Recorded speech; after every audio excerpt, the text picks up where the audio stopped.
That's an RCA compression driver from the 30s. Okay, 1930s. There's a very famous book called Olson, acoustics book, and he will have designed that. There's a horn driver. It's a horn driver, a big horn driver. Yeah. So quite exciting thing.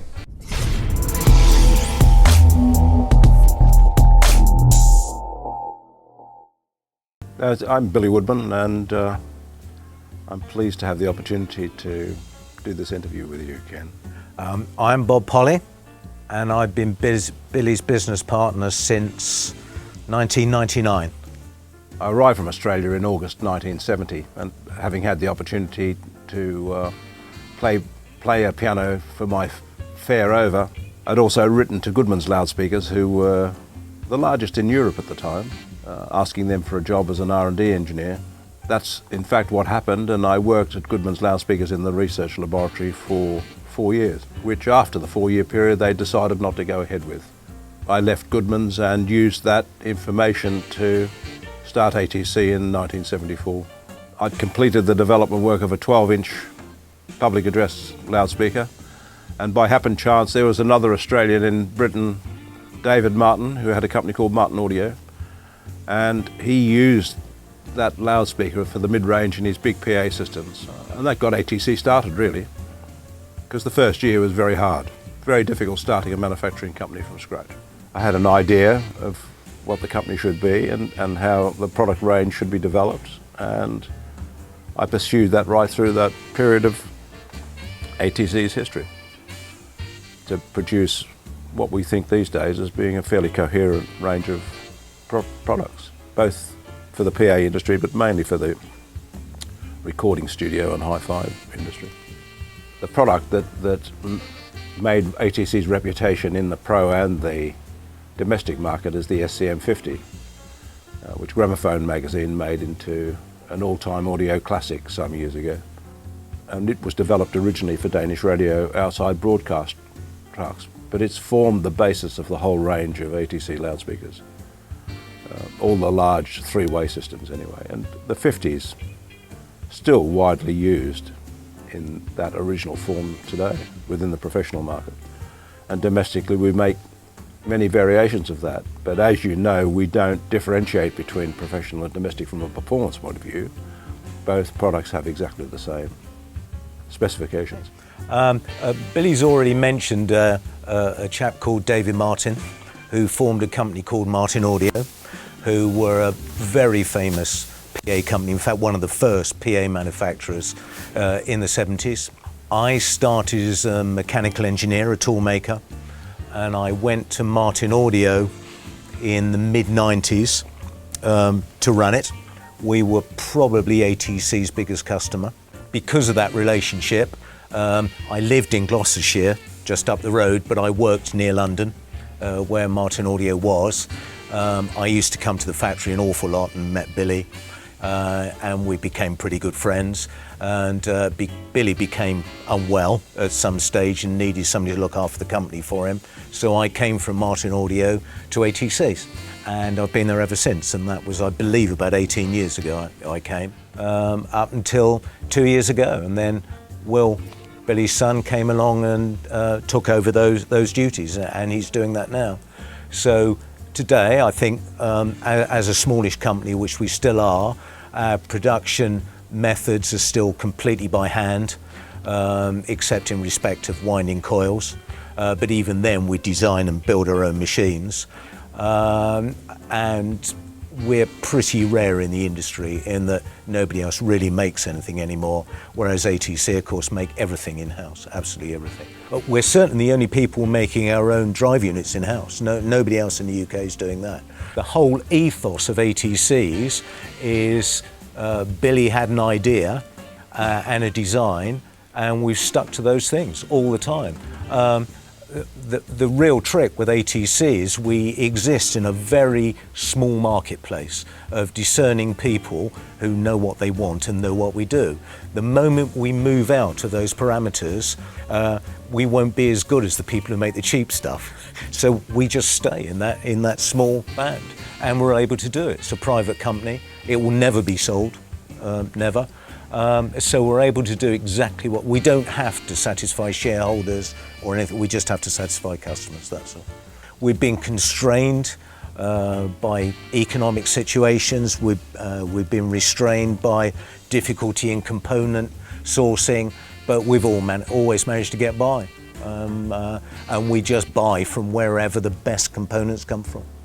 For a small company, we have always had a really strong engineering base, and it's the product that comes first, and we'll design each product to a specification.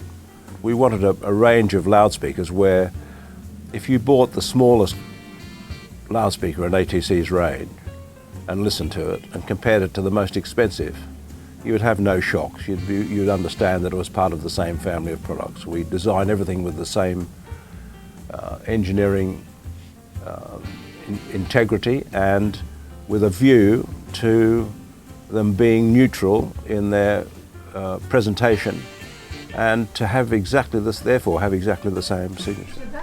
Dad's not there. No, you're there. So Toby, he's still here, more than 40 years. Vanessa, she's over there. She's one of the supervisors. Richard Kimpton, he's been here since the beginning, so he does all of our cabinet making. He's still here. But this is late 80s, early 90s. So my name is William Woodman. I'm obviously Billy Woodman's son, and I work for Loudspeaker Technology Limited, known as ATC. So I guess in the early days, my experience of ATC was working there in the summers doing drive unit manufacture. But just as a boy really in my teenage years to make some money. I guess when I turned 18, I decided that I didn't want to be involved in loudspeaker manufacture, mainly because it was my father's business and I wanted to do my own thing. It wasn't until I was into my 30s that we talked about it again and I had a change of heart.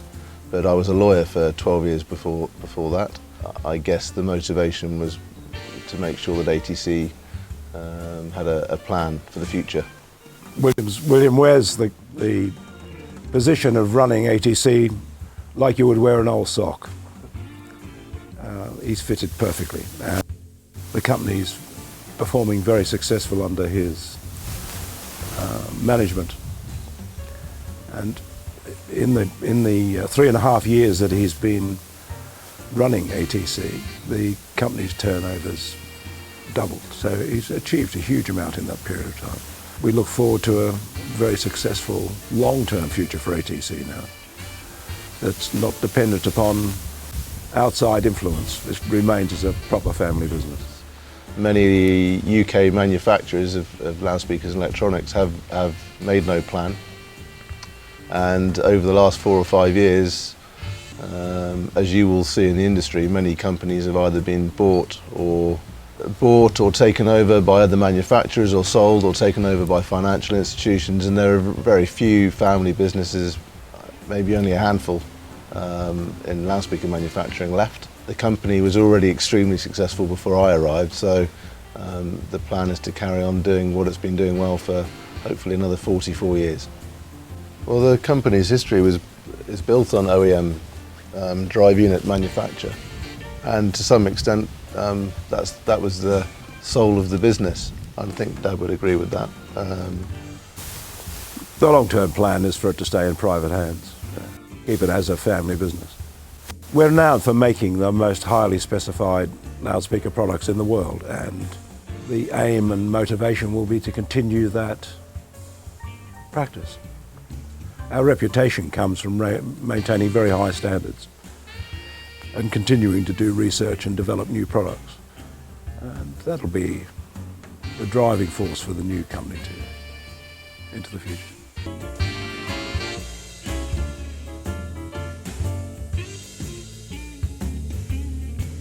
Well, my nickname is Mumble Woodman, Billy's wife. I'm half German, half English, but basically always in London, or now in the Cotswolds for, how long have you been here? How many years? 38. 37 years. 37 years, yeah. I met Billy when I worked for a very large publishing company in London, who we published many different magazines, but one of them was HiFi magazine. So I was very avidly doing all the hi-fi area, and I came across Goodman's speakers. So I avidly was trying to sell, or going to sell, to Roger, who was the marketing director of Goodman's at the time. And Billy was there, and I think he thought, who was this dreadful, aggressive female? That was me. I was aggressive, very aggressive. Anyway, I think I'm not so bad now. And that's how we met. And I thought, who is this Australian? Longish hair down to here. And when I lived in London for all those years, we were very near Earl's Court, and we all got to hate the Australians because they were always drunk and boozing. And I thought, not another one. Anyway, he wasn't another one. He was somebody very special. Anyway, then Billy and I started seeing each other in London when I got back. Really, the rest is history. We were married for 40 years in May, and we lived together for 5, so we've been together for 45. And it's the best thing that ever happened to me, basically.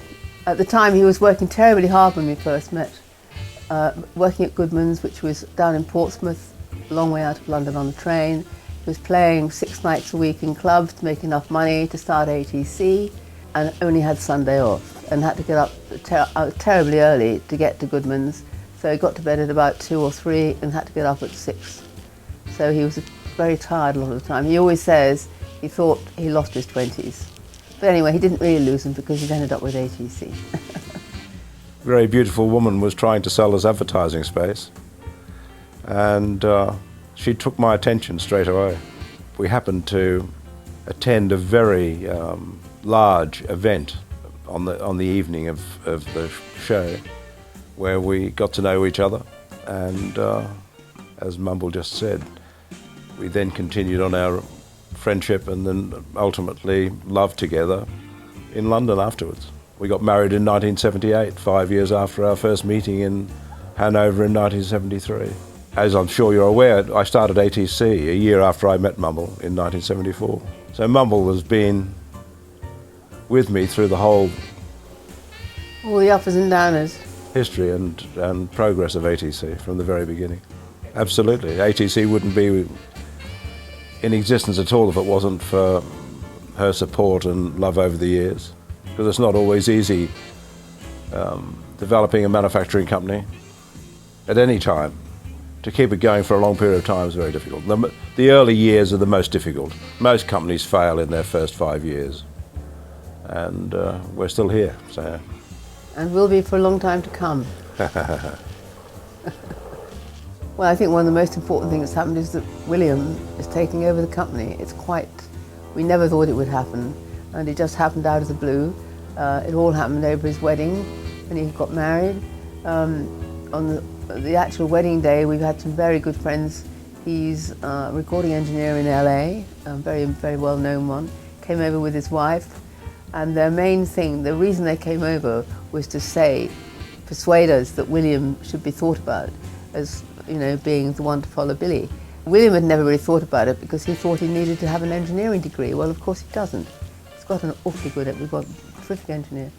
So it's all worked out, and thank goodness, thanks Freddie and Marsha for starting it, And he came to me on his wedding day and said, can you talk to Dad for me, please? And I said, yes, what's that? I said, what? Amazing. It was just that was really incredible. The whole thing's been incredible. And it's lovely to have a Woodman continuing the business. It also secures ATC's future. Yeah. Because in England, you can pass on your company to your immediate family without any tax implications. Whereas if you sell it to anyone else, then there's always tax implications, of course. You're allowed to continue a family business from one generation to the next. Yeah. Very civilized thing to do. And in the 4 years since he's been there, he's just made huge inroads. It's been absolutely amazing. I think the fact that he's had this law degree has been useful in many ways too, because the employment laws here are so very complicated and difficult as well, and he knows exactly how to handle that side of things, which is marvellous. He's got a lot more energy than his father too. Oh, he's so energetic. Well, now you never stopped for years. You never stop. You still don't really, do you? You're always doing something, always busy. So that's our story.